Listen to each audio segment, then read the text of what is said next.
All right, good afternoon, everyone. My name is Kapes. I'm with the National MPS Society. I'm on the board of directors. I've been there since 2022. Also been a member of the National MPS Society from probably back in 2009. It's been a while. So I have 4 children. My oldest, Brian, had MPS 3A, San Filippo. He earned his wings in 2021. And then I have another son, Braden, who also has MPS 3. He'll be 17 in February. And then I have another son, Bryce, who's unaffected, as well as a daughter, Brooklyn, who's unaffected. And to my immediate right here, I have Ryan Watts. He's the CEO of Denali Therapeutics, and I have Curran Simpson, the CEO of REGENXBIO.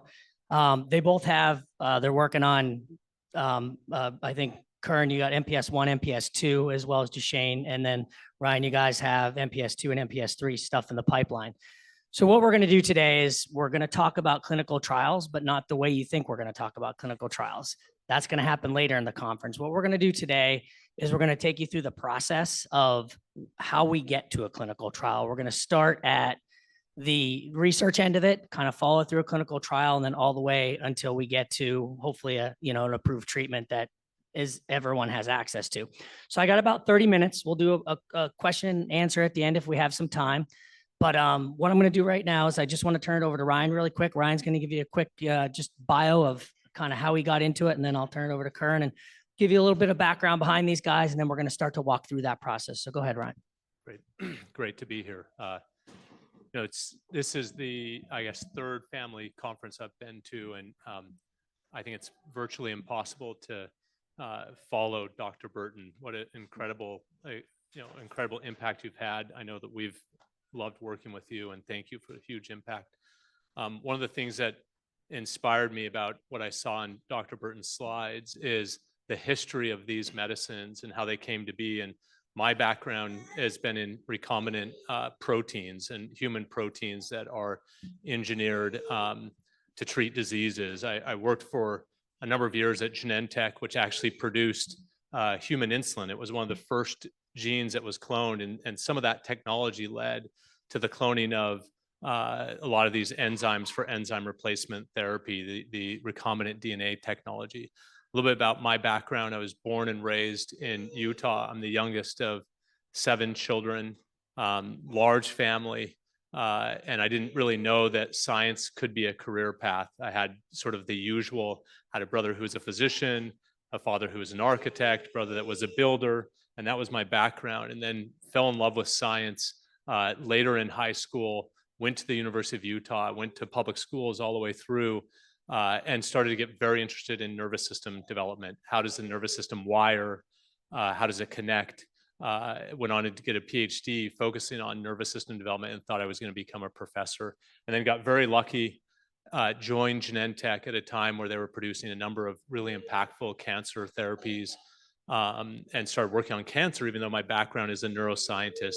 And then really what happened was after working in the cancer space for a while on blood vessels, and my background in neuro started to focus on blood-brain barrier. And I think what you saw in Dr. Burton's slides is the massive progress that's been made in blood-brain barrier and engineering brain delivery. And that's really the background and the beginning of Denali. And maybe one thought is we had invented a first platform at Genentech, and it was a really unique time. The question is what to use this platform for. And what basically we realized is that the best place to use this platform would be monogenic diseases, where there are approved therapies, but they don't access the brain. The challenge was I worked in a very large company where that wasn't a major focus. And as a result, we left about a decade ago, founded Denali with our first goal of basically developing enzyme replacement therapies that can access the brain, but also the body. And a lot of these technologies, what we've learned, great distribution to muscle and bone and other areas as well. So that's my background. And I think we're going to talk about how science leads to clinical trials, but that's pretty much my journey. Exactly. Curran, how about you? Thanks. And really pleased to be invited for the 50th meeting, 50th year. It's an honor to be here. My background started in Schenectady, New York. I grew up next to General Electric. Everybody around me became engineers by credo from birth. And I went to a school called Clarkson College in upstate New York, engineering school. And then took my first job at Genentech, not really knowing what I was getting into, because when I was in school, they didn't have biologics as a degree. You had chemistry or chemical engineering, and you sort of learned it on the fly. First project was on growth hormones, so a really interesting, one of their first programs. And I got hooked on it and spent a long time in the biologics field. And then around 10 years ago, I was asked to join REGENXBIO back when gene therapy was a twinkle in the eye in terms of the ability to manufacture gene therapies and scale up and eventually get to a point where we could commercialize. And the thought I had when I was asked to join the company was, if I could just make a few kids better, because we were in pediatric rare disease, multiple programs, it's all worth it. You know, it's worth, you know, at this point in my career, you know, investing in the patient community, and we're here in your service. Thanks, Curran. So as a father, you know, when I hear clinical trials and the father of children with MPS, all I'm worried about is like, how do I get it, right? But it's not that easy, and it's a process. So Curran, tell me a little bit about how you get research from a lab or from a study, how you find it, and how you determine that might be something we can use, and then try to get it into maybe a clinical trial. What does that look like? What does that process look like? Yeah, it's an interesting history. Our programs are rooted in Jim Wilson's lab and UPenn. Some of the early work that he did, effectively, we took those programs which were nested in an academic setting, and basically we did everything we could to scale up what he was working on to be something that could be a large-scale manufactured product. The interesting thing in rare disease, and especially with all of the news around accelerated development, is you really do need good animal models to represent the disease. And so that's really where it starts, is being able to show that preclinical proof of concept, that there's a strong rationale behind the mechanism and how it could improve patients' lives. And if you can draw that line from your preclinical work, that helps you a lot with this new emphasis on accelerated approval, where maybe the endpoint takes years to get to. Right. So, and I'm sure it doesn't cost anything to do this, right? So, Ryan, maybe take us through a little bit, like, obviously there's a cost behind this, and you have shareholders, and you got to determine, like, all right, I see a very promising potential treatment or something we can take to a clinical trial. Walk us through what that looks like. Yeah, I think I mentioned that, you know, the first, at least for me, the first idea of using a technology to get a medicine throughout the entire body and into the brain, we had this idea to do it for, you know, enzyme replacement therapy. But being in a very large company, the goal is to treat large diseases. And I mean, getting to sort of the cost of development, but ultimately the probability, you know, the size of the patient population, we had to found a separate company where the focus was on rare disease. And it's been really challenging. And I think the challenging piece to it is that, I mean, as many of you know, the FDA and partnering with the FDA has, I think, recently been very successful, but it's been a long journey. And that also increased the costs of studies. You know, Curran mentioned that you start with a genetic mutation, you create an animal model, you then manufacture the medicine. Actually, the two most expensive parts of drug development is the manufacturing and then running the clinical trials, which of course we partner with all of you, you know, in that process. And it's a really important partnership to be able to work with families and patients to be able to develop medicines. But you're talking, you know, basically hundreds of millions of dollars to develop a single medicine and to manufacture medicine. I just give you a perspective, you know, just the manufacturing in our Hunter syndrome program has been $150 million in manufacturing, which is, you know, absolutely, you know, the top-notch manufacturing is what you have to do. In fact, we got to the point where we decided we're going to build our own manufacturing facilities so we can make it for a lot less and go after many more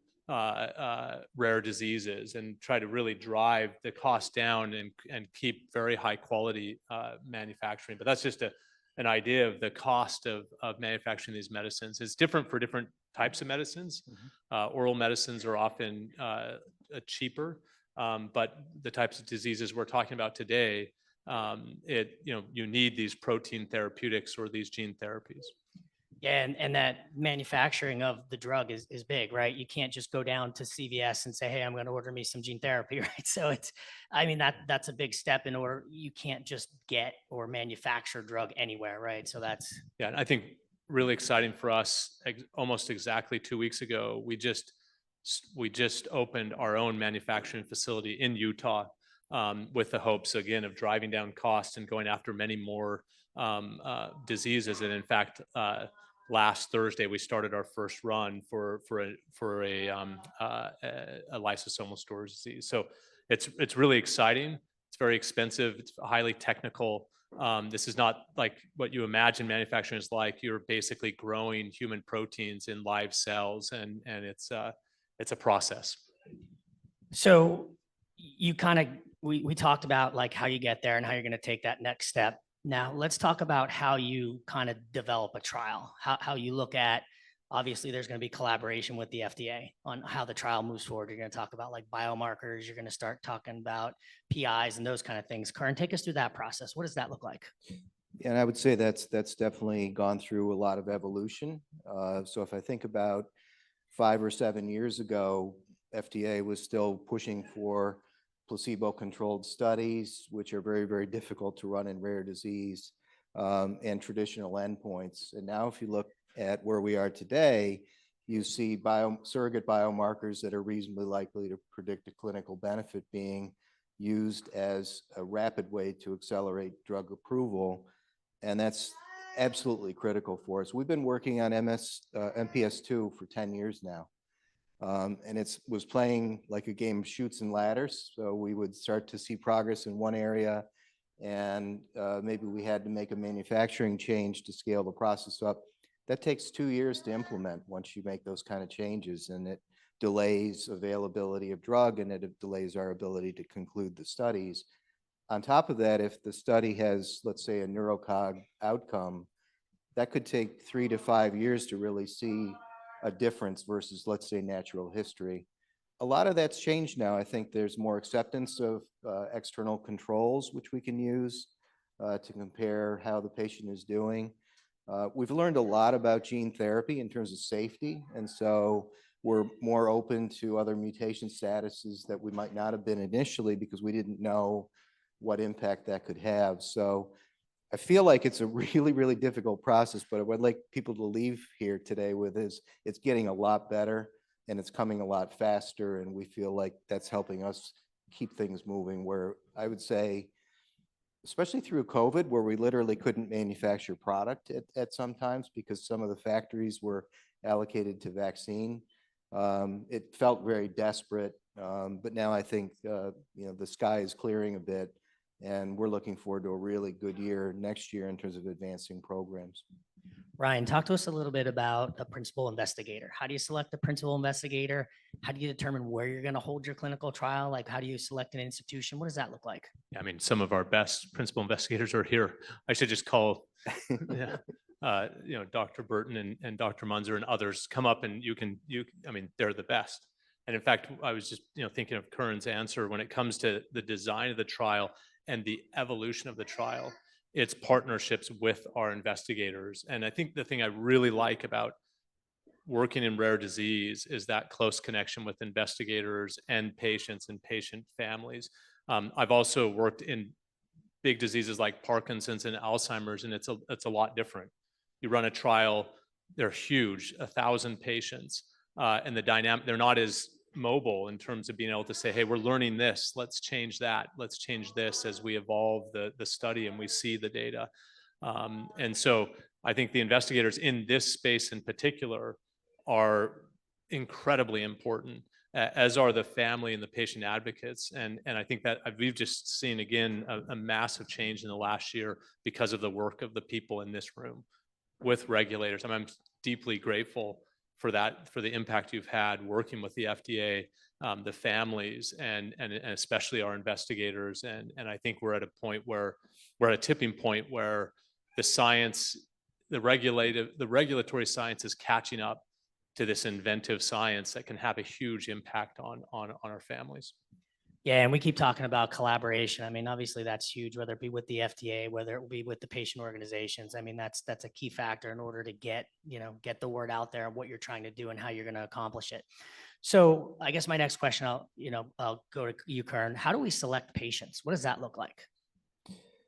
I think it's very situational in terms of what phase of the study that you're at. So as I mentioned earlier, in the earliest part of the study, we're doing primarily a safety assessment. So we're not necessarily looking at efficacy at that point, and we're doing dose escalation. So, which is a huge challenge because I think there's obviously a lot of awareness of what dose is the study at this point. But for us, the number one goal of a phase 1/2 study is to assess safety. And so in that case, we may have a more narrow inclusion criteria for the patients, whether it's age, because if the patient is older, they may be more prone to a reaction to a gene therapy administration, or it could be other underlying disease that is there that could threaten the administration of gene therapy. So I think it depends a lot on the particular program, but we set up inclusion criteria at the beginning, and then we typically will also expand to additional cohorts as we get through dose escalation, find our dose that we think we would carry forward. At that point, we're more likely to start expanding where we go in terms of inclusion criteria. Yeah, and an important point I want to make, who selects the patients?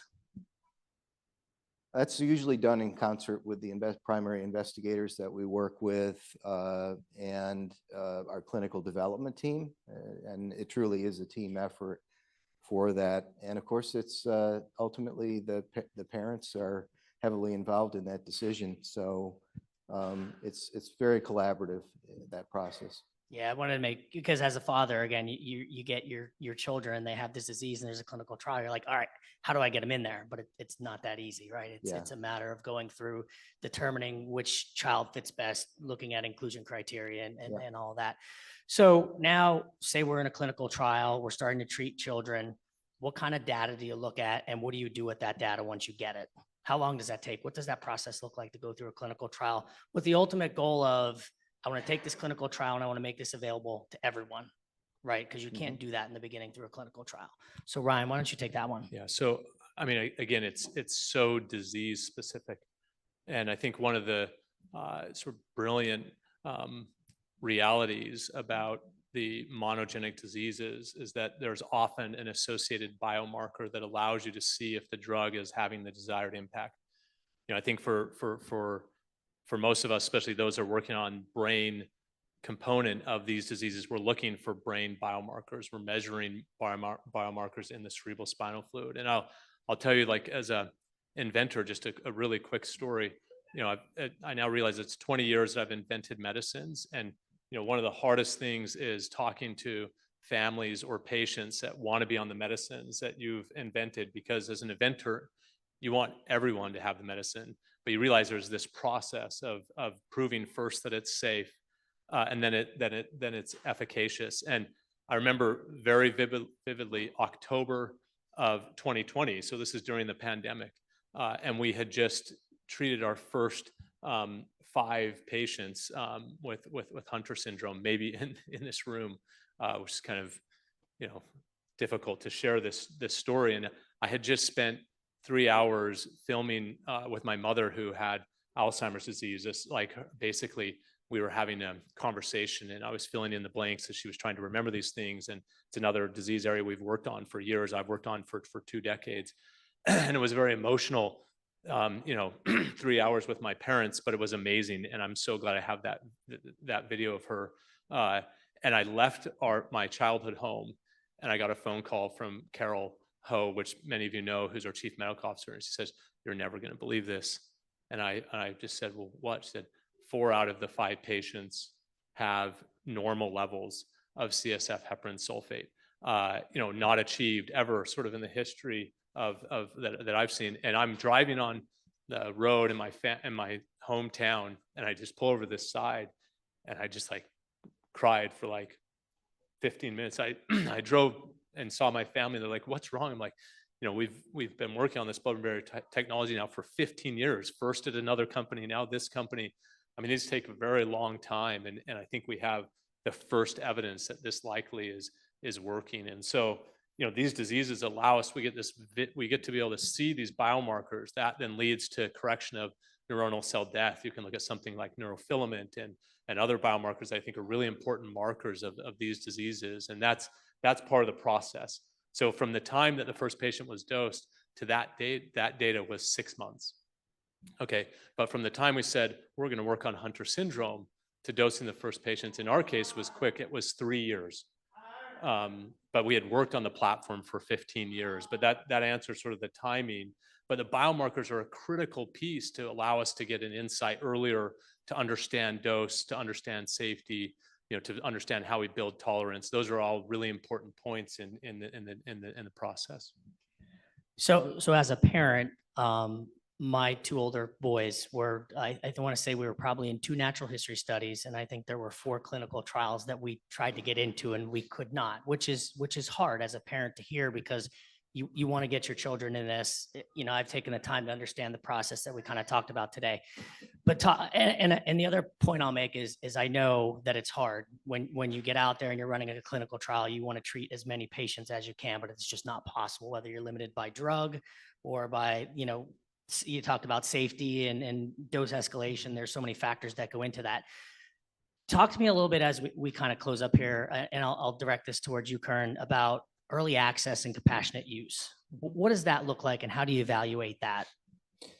Yeah, we get a number of applications. We have a process for reviewing compassionate use applications, and I would say it's not a static process. That as the programs evolve and as we get more data, our decisions might be different than they were at the very beginning of the study. So I would encourage people that maybe have tried to get into a study to reach out on a regular basis, because things change, including, we talked earlier, drug supply. So sometimes we've had to not go forward with a compassionate use case because we simply didn't have the drug available. So that changes obviously with time and with our ability to manufacture.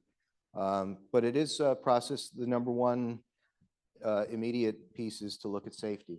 Do we feel like we can safely administer the drug? Do we have knowledge from either our preclinical data or the existing study to say we can safely go forward? And then the next piece would be around any underlying pre-existing conditions that would not allow the patient to be treated with the gene therapy, because there's a definite difference there between biologic in terms of immune suppression. It's quite an intense procedure. So that's how we think about it. And again, we revise our thinking as the program evolves. We can apply different criteria based on what we learn. I think I'll just add one point around compassionate use and early access. I think the fastest way to get medicines to all of our families and to patients is through the FDA having a forward-looking approach and using these biomarkers as a way to grant accelerated approval. And if I was on the stage a year ago, I'd be telling you something very different than today. And I think a lot of the work of the group that's here, I look at Matthew, who is part of this, and Dr. Munzer and others. I think the FDA is seeing that vision now. That's the fastest way to get access to medicines. The bigger issue is that when you're first starting a trial, there's a lot you learn about the safety profile and the dose and the efficacy, and you need that knowledge before you can broadly make medicines available. And ideally, we can line that up with the sort of approval process with the FDA. Yeah, and as a parent, this is what hits me the most, and it's the universal term that everyone uses, and it not only yourselves but the FDA is safety, right? Safety is the most important part. And as a parent, sometimes it's really hard because you want to get your child treated, but at the same time, you want to do it safely, and everyone wants to do that safely. And I think that's the factor that as a parent, you don't necessarily see up front because you're just worried about, okay, how do I save my child's life? But when you start to really take a step back and look at the process and look at what goes into this, again, I think safety. And then, like you guys talked about data too, you have to have the data to be able to show that this is going to be safe. You don't want to go in and treat a child and have something tragic happen, right? I mean, that's the last thing that anyone wants, including the parents. So that's always difficult. So we kind of walk through the process here. I think, hopefully everyone got a good understanding. We have a couple minutes left. So I think what I'll do now is I'm just going to open up a little bit to a question and answer kind of, it's a great opportunity here. We have two amazing CEOs here who are out there, and it's a rare opportunity to be able to talk to them. So let's do a little Q&A. You guys okay with that? Sure. That'd be great. Okay. So you talk about compassionate care and not always having the drug. You opened up this plan. I've never heard. Oh, sorry. I've never really heard what is the manufacturing time for a drug. So if you're out of stock, how long does it take for it to be produced and put into somebody's hands? Yeah, I can start. And then we can Why don't probably- you do gene therapy? Gene I'll therapy. do protein therapeutics. Yeah, for gene therapy, we make product. If you've been to a brewery, I wouldn't use the exact analog, but it's close. It's a fermentation-based process.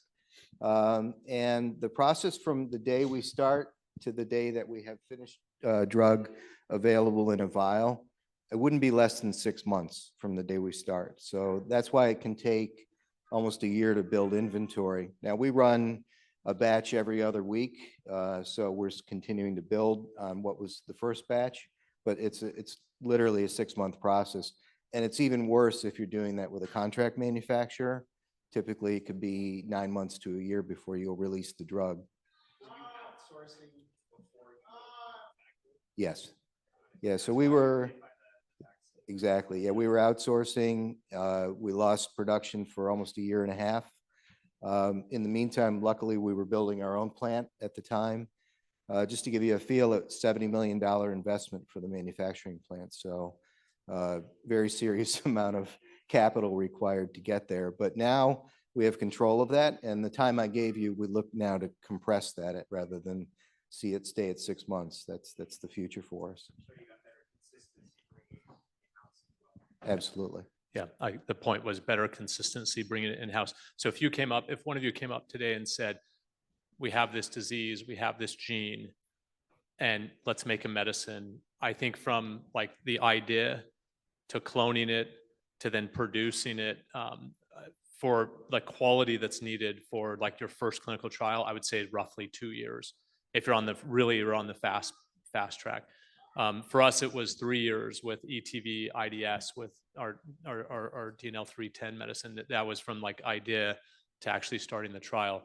And a lot of that is enormous, and not surprisingly, enormous amount of regulation in the process of manufacturing. So for both gene therapy and also for protein therapeutics, you use live cells that produce these human proteins. They look like exactly like a human protein would look, and then you purify those. And the purification process has to be refined but I think that's where this has been now done for 40 years. And so it's quicker, and you can build your own manufacturing facility. Before, we're talking hundreds of millions to build these manufacturing facilities. Yeah. Any other questions out there? Anybody? Sure.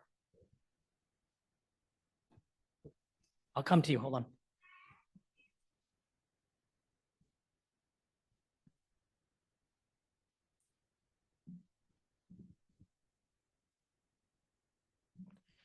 My name is Irlanda. Nice to meet you, everyone.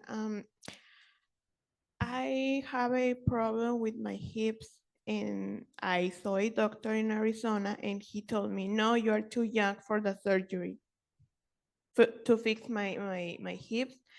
Do I must to see somebody else, a specialist, or what can I do with what the doctor is saying? I'm to really me? happy that Dr. Munzer is standing up to answer this one. Yeah. I can only fix mice and, as a PhD, not an MD. White can answer that afterwards. Okay. Let the doctor over there answer your Oh. question afterwards. Oh, Okay. After we finish. Okay. Sorry. Yeah, thank you. Thank you. Go me one, Ryan. Anybody else have any questions? All right, well, I would like to thank Ryan and Curran very much for supporting us, being an industry partner for the MPS Society. And just would really like to thank them for everything that they do, because it's just unspeakable. As a father, I may not be able to save my children, and their therapies may not get to my children, but they will get to children as soon as they can. And it's absolutely amazing. Having said, I started this conference, I think in 2009, and as a San Filippo parent, I don't think there was any treatments or anything even in the pipeline at that point. Where now, we have multiple therapies out there that are in the pipeline. So we've just in 10, 15 years, we've come a long way. So if everyone can, please give them both a round of applause. I really appreciate them coming. Thanks, Thank you. guys.